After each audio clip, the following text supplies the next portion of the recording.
Irish-German immigration. Overview. In the 1820s to the 1840s, German and Irish were the two largest groups of immigrants to the United States. The German-Irish frequency subject to anti-Fallage decimation. Religious and the German-Irish assimilated the U.S. culture, society, and became two of the most successful groups in the country.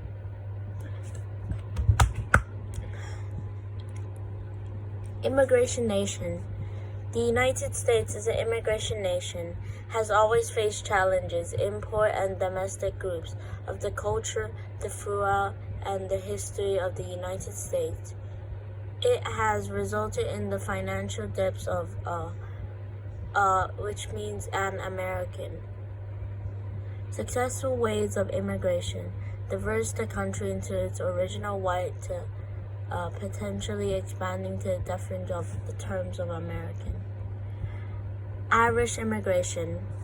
From 1820 to 1840, approximately 90% of immigrants to the United States came from Ireland, England, Germany, or among those groups. Irish were by far the largest. In 1820, nearly 60,000 Irish immigrated to the United States. In 1830, the number grew to 230,000. And in 1840, due to the potato famine in Ireland, the number of immigrants skyrocketed to 800,000. The Great Irish Famine, it became known as the result of the 5-year Blunto potato crops black. Between 1845 and 1850, 1 million Irish died of starvation and another 2 million fled the country.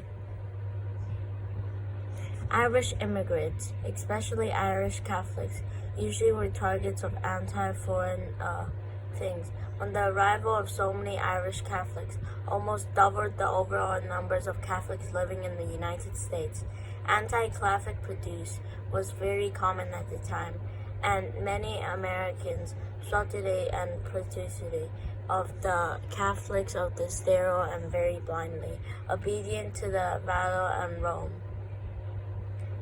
Many questions of loyalty of Catholic immigrants in the United States, fearing a wartime of their loyalty, and so the Pope capitalized and was viewed to a threat to democracy and undermining the strength of politicalism in the United States.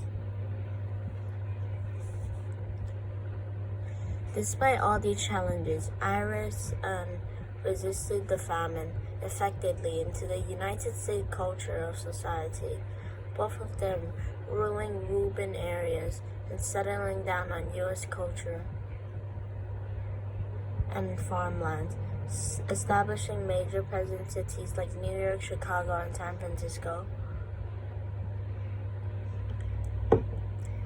They built powerful political machines and the areas of a foundation which the Tammany Hall in the New York City's political machine, typically run by Democracy Party, helped the recent immigrate to the American society, which prevents them in training of employing opportunities, even cash hangouts to exchange their votes at election time.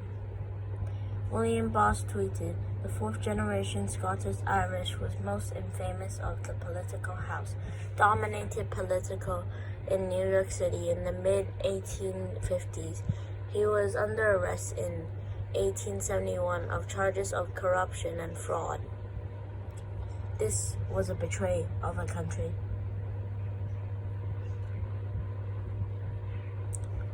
German immigration.